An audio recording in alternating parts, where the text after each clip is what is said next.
do right now is take a couple of minutes and get those industry leaders introduced. And each one of these leaders, as a matter of fact, could probably do a whole a session by themselves, and probably in the future will. Uh, Prem Gill will be in the breakout session she is the CEO of Creative BC. And as Susan and James indicated, that's one of the industries that's been severely impacted due to COVID-19. I wouldn't do it justice, so I will leave it to her and her session to maybe expand on that. But what an individual I would like to introduce is Tracy Irish. She's the Chief Member Experience Officer of Coast Capital. And Tracy, I know that not only do you have a global and national perspective, but given your role at Coast Capital, you also have a very unique perspective on Surrey. So maybe you could sort of take us through a conversation on that. Sure, I'd be happy to. Haroon, can I confirm you can hear me okay? I can hear you perfectly. Super, thanks very much. Well, good morning, and just a sincere thank you for having me here today. At Coast Capital Savings, we are very, very proud to be headquartered in the city of Surrey.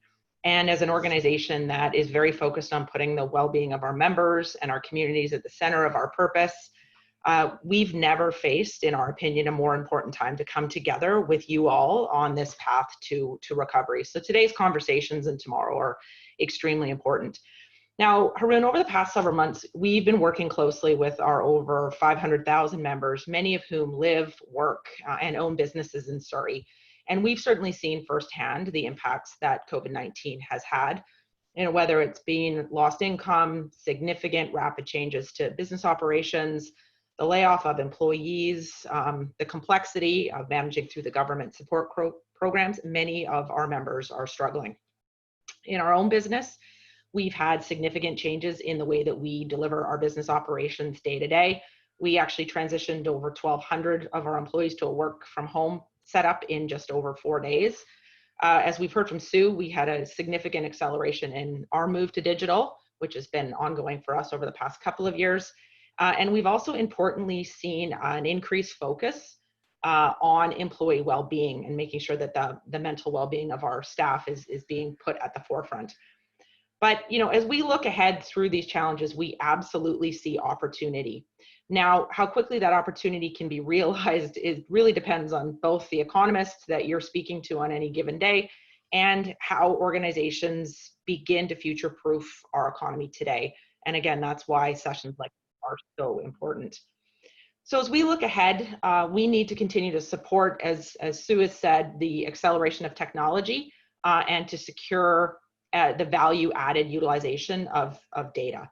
We have to adopt business models, building agility into how we work and how we deliver, with the flexibility to scale up and scale down in real time as we work towards a vaccine and beyond.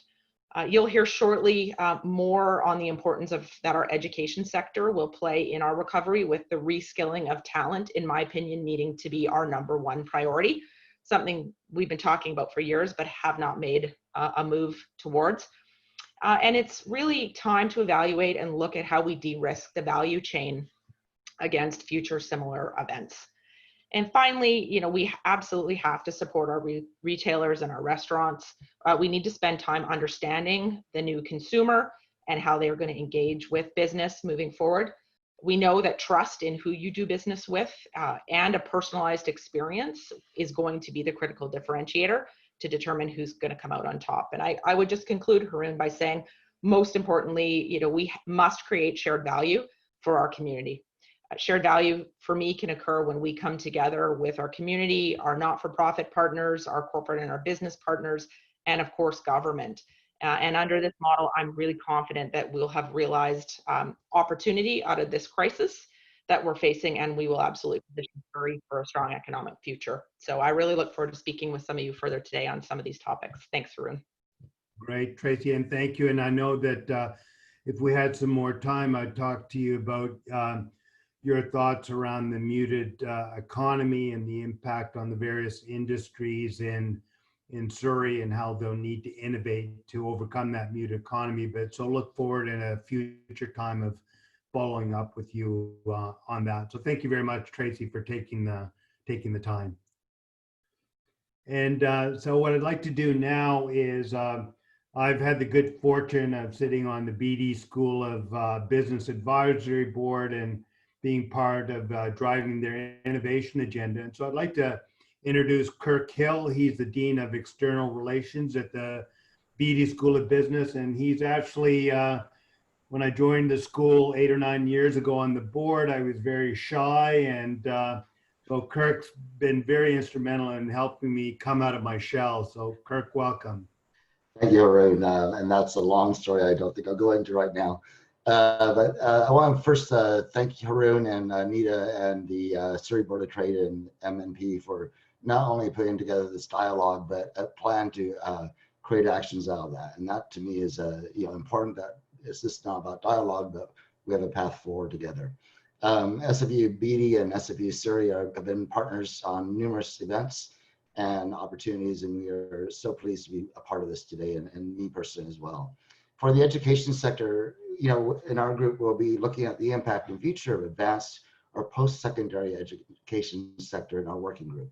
However, we know that and appreciate that much of what we'll discuss today will impact the K-12 sector as well. Like everyone else, the education world changed literally overnight as we went from in-person classes to online or virtual education in a few days. But with the experience and the outcomes may have not been optimal. So going forward, how do we provide effective trades, medical, and other educational programs that require students to work with our hands? And as they say, never waste a good crisis. This time gives us an opportunity to really rethink about education of the future or for the future. In terms of the opportunities, I'd like to paraphrase SFU's president, Andrew Petter. We have unprecedented unemployment in many industries unlikely to fully recover. We can, as we've talked today, reskill and educate a disrupted and displaced workplace to meet the needs of a greener and more dynamic, and as Sue said, more digital economy. The post-war expansion of universities and colleges in this country helped create the middle class.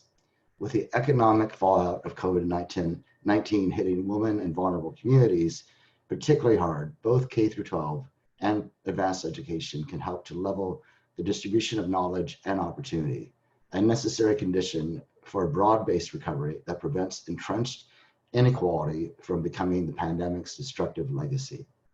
A third key opportunity is for our institutions, as mentioned, to generate research and promote innovation that can drive the transition to a low-carbon, more dynamic and inclusive economy. But how do we adapt, and what support do we need? By becoming exceptional in online and blended education, it means we can serve communities that historically have not had access to advanced education throughout BC and the country. However, with online education, there are socioeconomic challenges that influence access to technology and support for successful learning. Like you, how do we return to campus and what is the long-term impact on how we deliver education? Just to give you a sense of the scope, SFU has over 5 million square feet of campus on in Surrey, Vancouver, and Burnaby. For all students, young or more mature, we need to help them build resilience, adaptability, and a new mindset to work in a world that's constantly changing and requires constant innovation.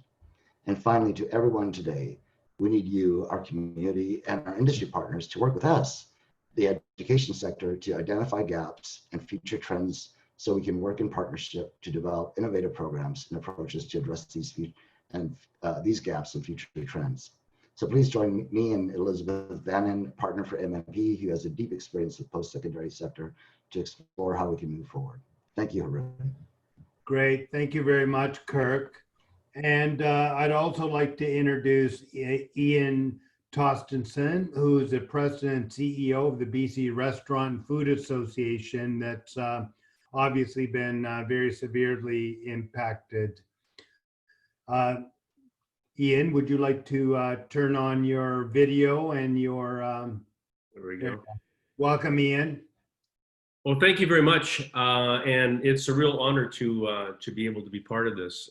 Thank you to the Board of Trade and MNP and the rest of the sponsors. So very briefly, we were the canary in the coal mine, where we literally shut down a $15 billion or $14 billion industry and 15,000 restaurants and 190,000 employees virtually overnight So the business model, and it was interesting because I think the research reflected this all throughout. Went into a very minimalistic delivery and pickup. That was it. It was overnight, and it was obviously devastating for that number of people. We estimate today that as restaurants come back on stream, there's still about 100,000 people unemployed. So the economic analysis we saw at the beginning was very, very true. And hospitality is carrying a large burden of those jobs that are still unemployed. So we wrote the opening plan. I think we were the first sector that did that. We were acknowledged by both the Premier and the Lieutenant Governor in the work that we did, because we wanted to create that pathway, but really recognize a high standard of public safety. So we talked about a second wave, perhaps. I was talking to Dr. Stanwyck in Victoria yesterday, who heads up. He's the CEO of health in Greater Victoria, and his view is that if we stay diligent doing the things we will, we're not going to see restaurants closing, because now restaurants have plexiglass and they have all the protocols in place. But again, the research is right on. It was a very expensive restart for restaurants who virtually have no money to begin with, and they were unprepared. So we've got I think in Surrey, possibly 3,000 to 4,000 restaurants. We estimate that right now we're going to lose 23% of the industry, because for various reasons. It's really tragic. That's going to be a lot of family restaurants, because most of the restaurants by number are independent restaurants in British Columbia, but most of the sales are done by the chains. But the chains aren't out of the woods yet either. I mean, they were just bigger and they're going to fall a little bit harder.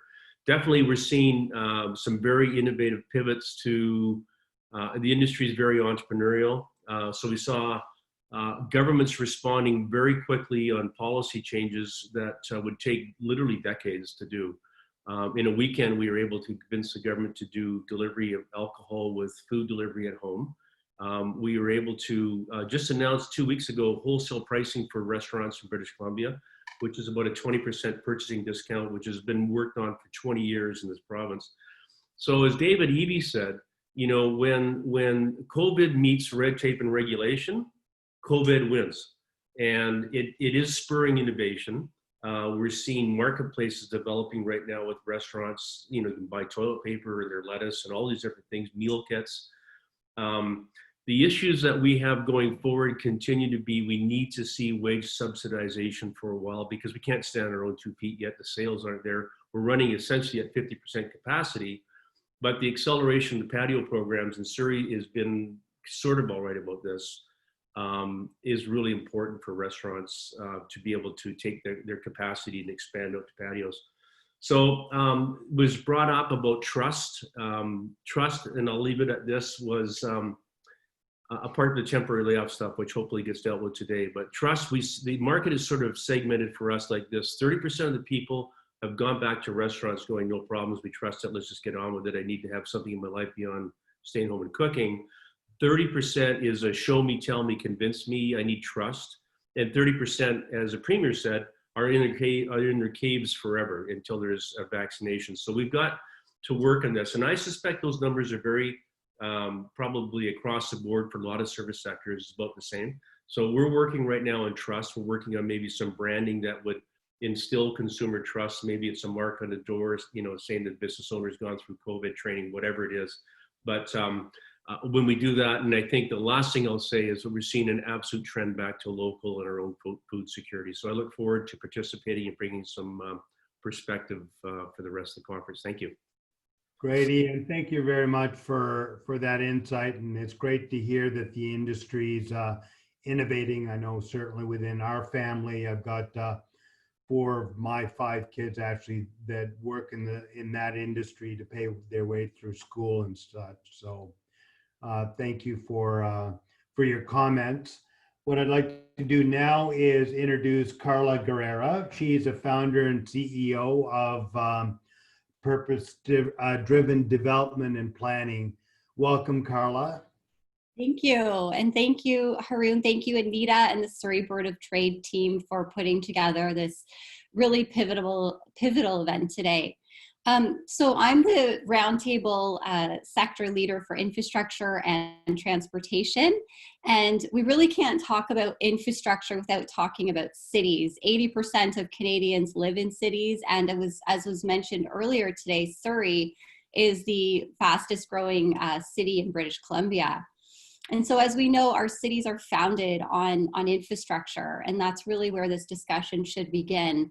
And despite what many people believe, we know that the evidence is showing that cities are the safest and most successful in responding to crises like this pandemic that we're facing.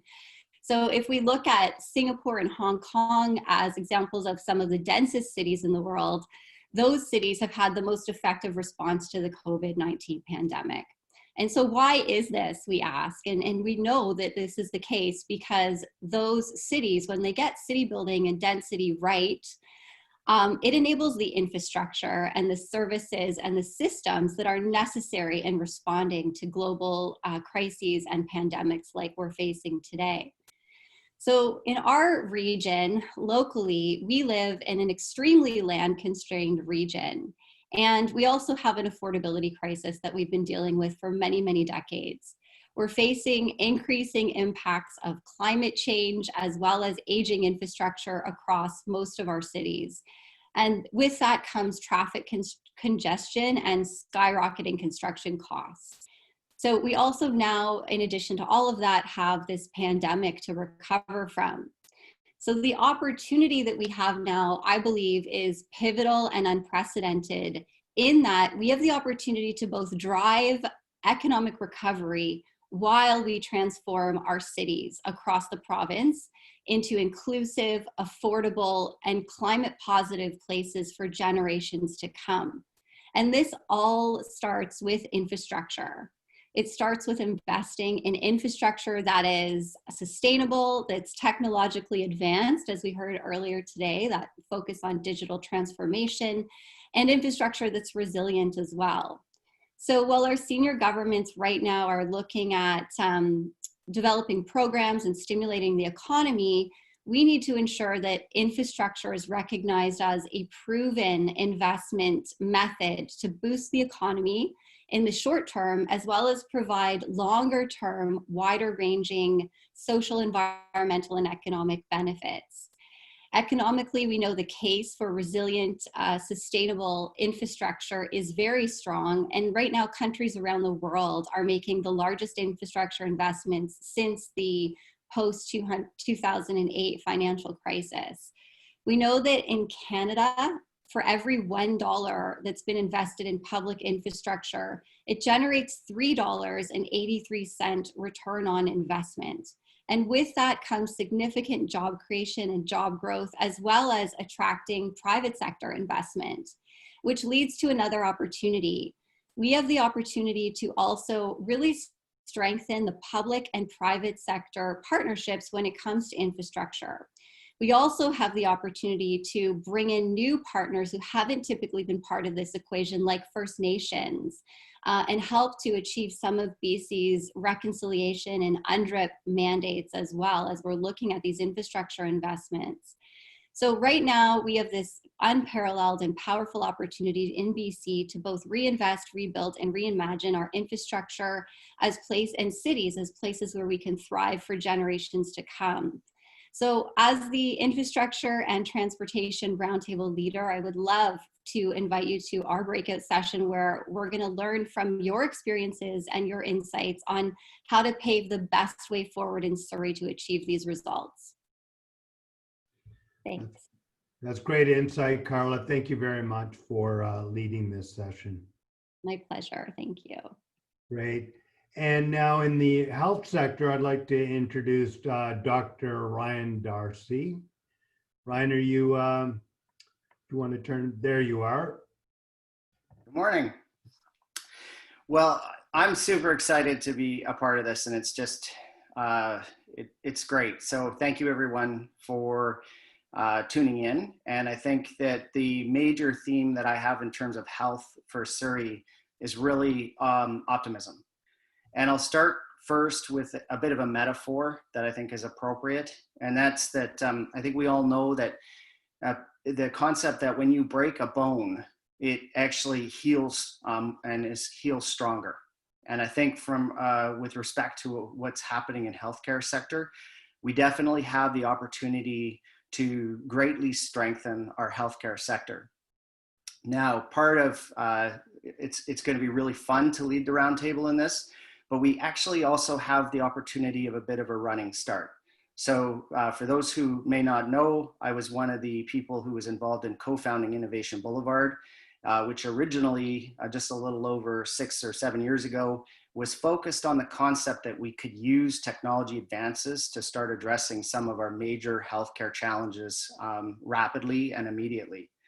And at that time, we recognized that our healthcare sector in particular was shifting. The model of how we do health in Canada and worldwide is moving a little bit from a historic reliance on large hospitals with challenges around access to much more of a distributed model where the implementation of things like digital health allowed for you to access your healthcare without necessarily being reliant on everyone necessarily crowding into the same place. So that exercise has been underway over the last, I would say, 8 years. Certainly, all of us who are in Surrey recognize the major transformation within Surrey Memorial and the Health and Technology District. And that has focused on the ability to actually start to shift off our reliance to go into hospitals. So the pandemic really, of course, in this way was central to that shift. And what we saw in BC across the province, and thanks in great appreciation for our public health and Dr. Henry and the many, many people who are focused on this, is we were able to really perform well in health during that crisis period.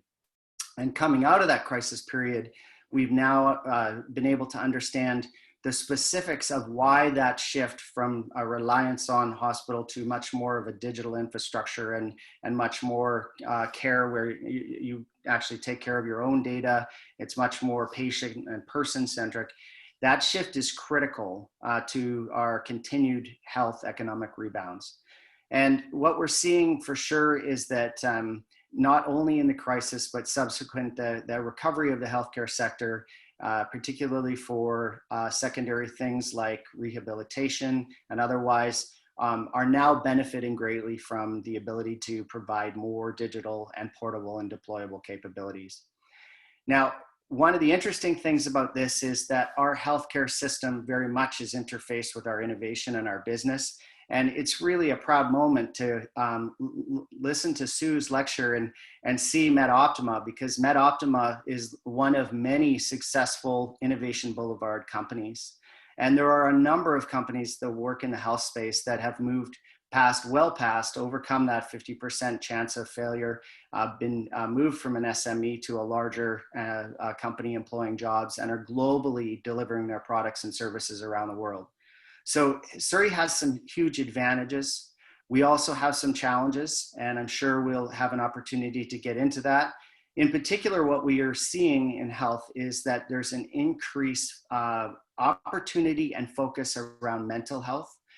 For our first responders and our healthcare workers, there's challenges around PTSD, and certainly a lot of the fundamental improvements that we will see in caring for our mental health will also drive forward in direct and indirect benefits to BC's economy, to our challenges around homelessness and otherwise. And so I think the health table, I'm very excited to be a part of. I think it's a huge opportunity. And I also feel that we will focus quite quickly to be able to come up with what we were talking about as a list of our top 10 areas to focus on, so that that bone that broke will heal much, much stronger. Ron, thank you very much for that. And I really appreciate the idea of, we've always just concentrated on physical health, and you bring up the aspect of mental health, which I think is been sort of a real emerging trend the last few years and been accelerated by COVID. So I look forward to hearing what comes out of your session tomorrow. So thank you very much for taking the time.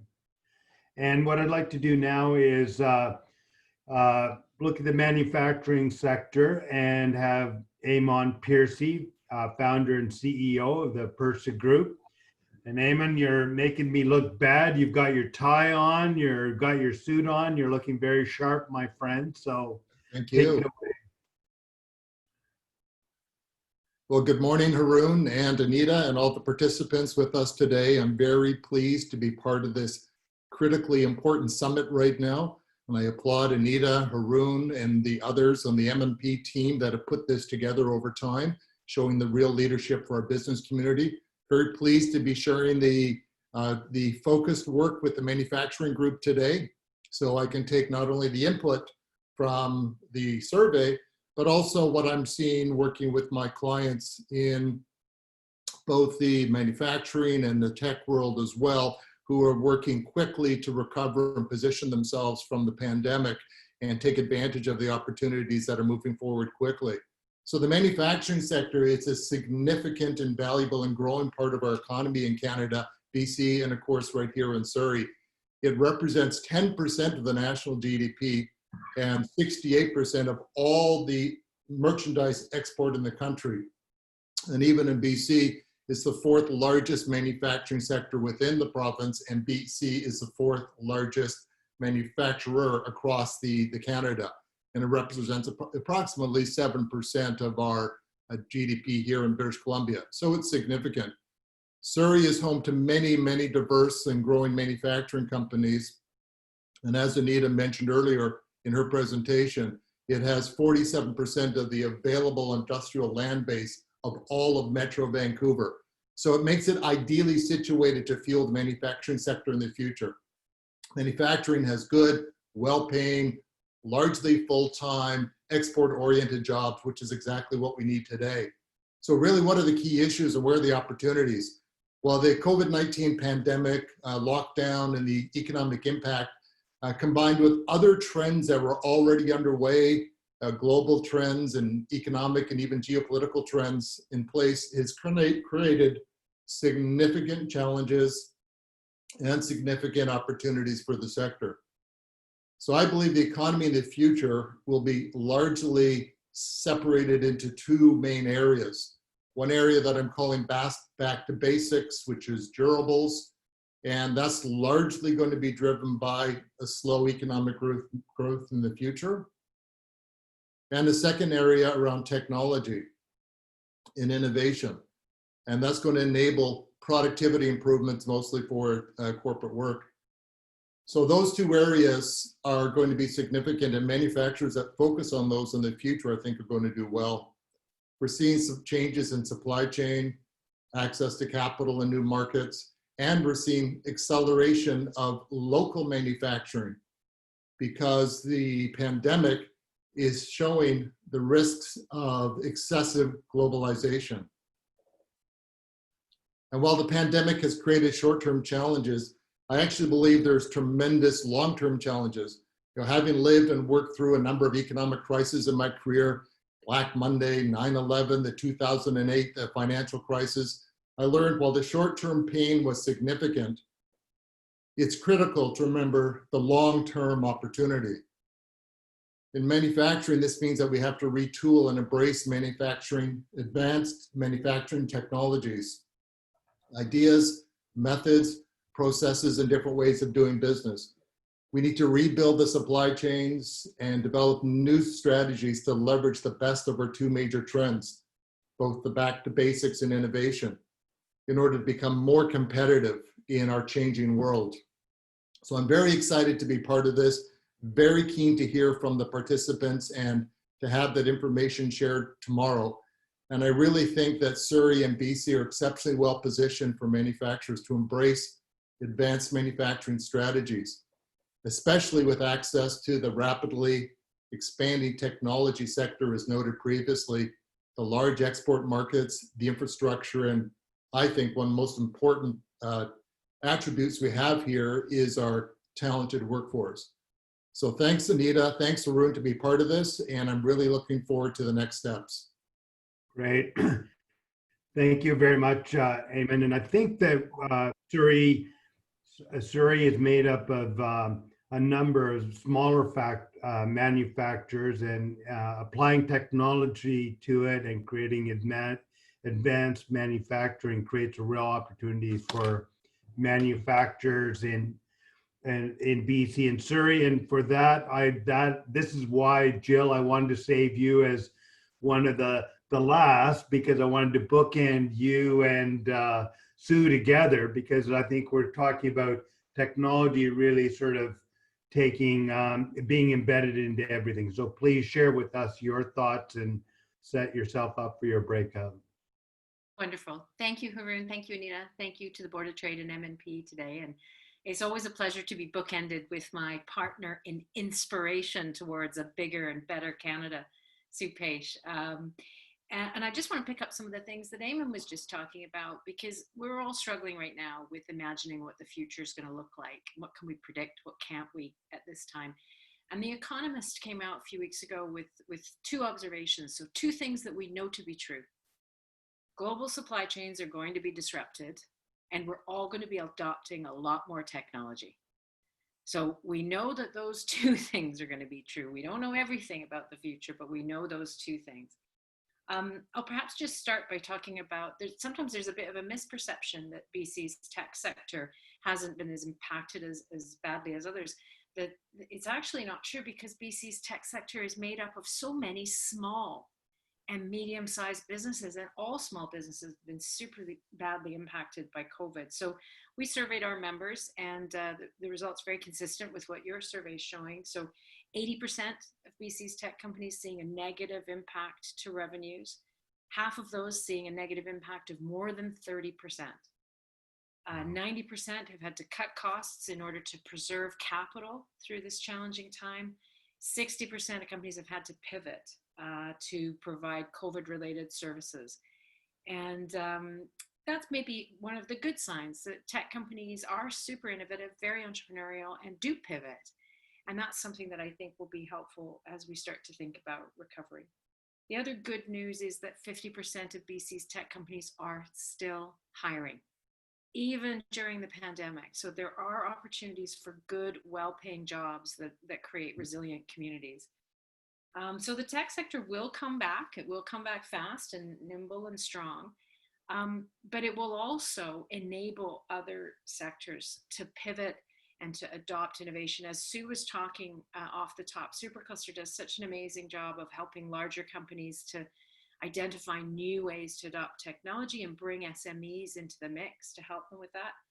At BC Tech, we've been very focused on helping small and medium-sized businesses adopt technology. We pivoted most of our programming in the last 3 months to focus on that exact problem, and we were really pleased to partner with Surrey Board of Trade, amongst others, to bring that program to their members. So when I joined BC Tech as CEO 2.5 years ago, I centered everything that we do around 3 things that I saw were absolutely critical challenges that needed to be overcome.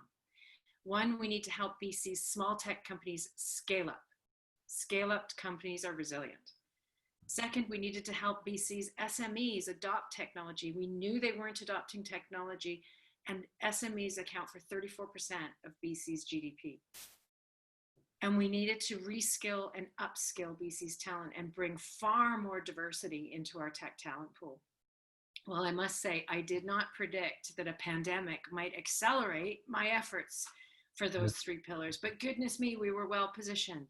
So our 3 core functions are more important than ever. And I'm really looking forward to exploring in the tech breakout group, not just how can we help tech companies, but how can we help the entire economy through our tech sector.